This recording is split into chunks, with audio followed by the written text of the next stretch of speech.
بسم اللہ الرحمن الرحیم۔ شروع اللہ تعالیٰ کے بابرکت نام سے جو بڑا مہربان اور نہایت رحم فرمانے والا ہے۔ کل ہم نے ذکر کیا تھا حضرت ذوالنون مصری کا۔ آج کی ویڈیو میں بھی ہم انہی کی زندگی کے اہم حالات اور واقعات بیان کریں گے۔ گزارش ہے کہ ویڈیو کو انتہائی توجہ اور دھیان سے آخر تک لازمی سنیں تاکہ ان اللہ والوں کی باتوں کی تاثیر آپ کی روح تک اثر کر سکے۔ ایک مرتبہ کا ذکر ہے کہ کسی کمزور بدھو کو طواف کعبہ کرتے دیکھ کر فرمایا کہ کیا تو خدا کو محبوب ہے؟ تو اس نے ہاں میں سر کو ہلایا۔ پھر پوچھا کہ وہ محبوب تجھ سے قریب ہے یا دور؟ تو اس نے جواب دیا قریب ہے۔ پھر آپ نے سوال کیا کیا وہ تجھ سے دوستی رکھتا ہے یا نہیں؟ تو اس نے عرض کیا دوستی رکھتا ہے۔ یہ سن کر آپ نے فرمایا کہ جب تو خدا کو محبوب بھی ہے اور وہ تیرے قریب بھی ہے اور وہ تجھ سے دوستی بھی رکھتا ہے تو پھر تو اس قدر کمزور کیوں ہے؟ اس نے جواب دیا کہ دور رہنے والوں کے عذاب کی نسبت سے وہ لوگ زیادہ حیران و سرگرداں رہتے ہیں جنہیں کرب نصیب ہوتا ہے۔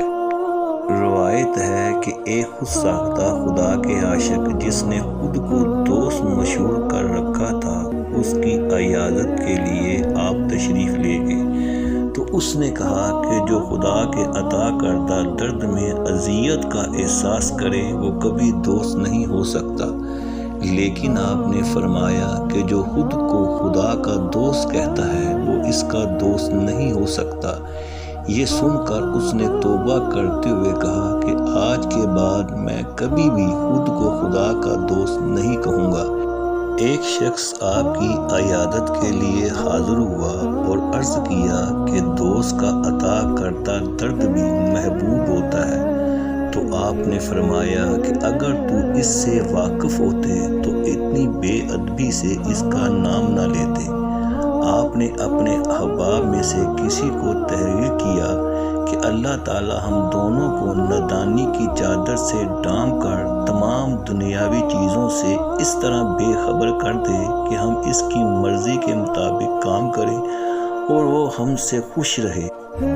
آپ فرمایا کرتے تھے کہ میں دوران سفر ایک برف پوش صحرا میں سے گزرا تو دیکھا ایک آتش پرست سخت سردی میں دانہ بکھیر رہا ہے، اور جب میں نے اس کی وجہ دریافت کی تو اس نے عرض کیا ایسی حالت میں پرندوں کو کہیں سے دانہ حاصل نہیں ہو سکتا، اس لیے ثواب کی نیت سے دانہ بکھیر رہا ہوں۔ میں نے کہا اس کے یہاں غیر کی روزی ناپسندیدہ ہے، لیکن اس نے عرض کیا کہ میرے لیے بس اتنا ہی کافی ہے کہ وہ میری نیت کو دیکھ رہا ہے۔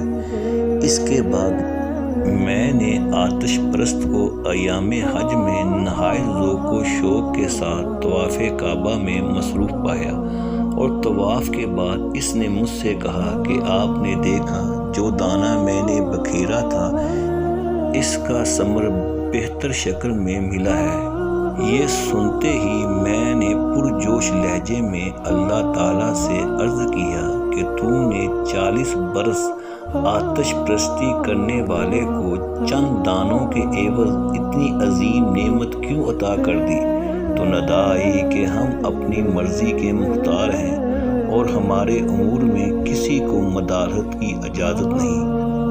آپ نماز کی نیت کرتے وقت اللہ تعالیٰ سے عرض کرتے کہ تیری بارگاہ میں حاضری کے لیے کون سا پاؤں لاؤں اور کون سی آنکھوں سے قبلے کی جانب نظر کروں اور کون سی زبان سے تیرے بید بتاؤں اور تعریف کے وہ کون سے الفاظ ہیں جن سے تیرا نام لوں، لہٰذا مجبوراً حیا کو ترک کر کے تیرے حضور حاضر ہو رہا ہوں، اور اس کے بعد نیت باندھ لیتے۔ اور اکثر خدا تعالیٰ سے یہ عرض کرتے کہ مجھے آج جن مشکلات کا سامنا ہے وہ تیرے سامنے عرض کرتا ہوں، لیکن محشر میں اپنی بدعمالیوں سے جو اذیت پہنچے گی کا اظہار کس سے کروں، لہذا مجھے عذاب کی ندامت سے چھٹکارا عطا کر دے۔ آپ اکثر فرمایا کرتے تھے کہ پاکیزہ ہے وہ ذات جو عارفین کو دنیاوی وسائل سے بے نیاز کر دیتی ہے۔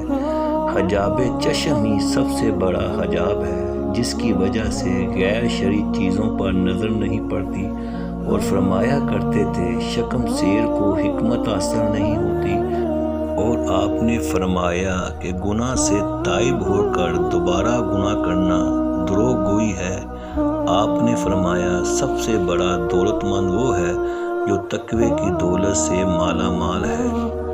آج میں اس سلسلے کا یہیں پر اختتام کرتا ہوں۔ کل انشاءاللہ تعالیٰ پھر حضرت ذوالنون مصری کی شخصیت کے بارے میں یہیں سے بات شروع کریں گے۔ میری دعا ہے کہ اللہ تعالیٰ میری اور میرے سننے والوں کی ان نیک بندوں کے صدقے بخشش فرما دے، آمین ثم آمین۔ آخر میں میرے سننے والوں سے گزارش ہے کہ درود پاک پڑھ لیں، صلی اللہ علیہ وآلہ وسلم۔ شکریہ۔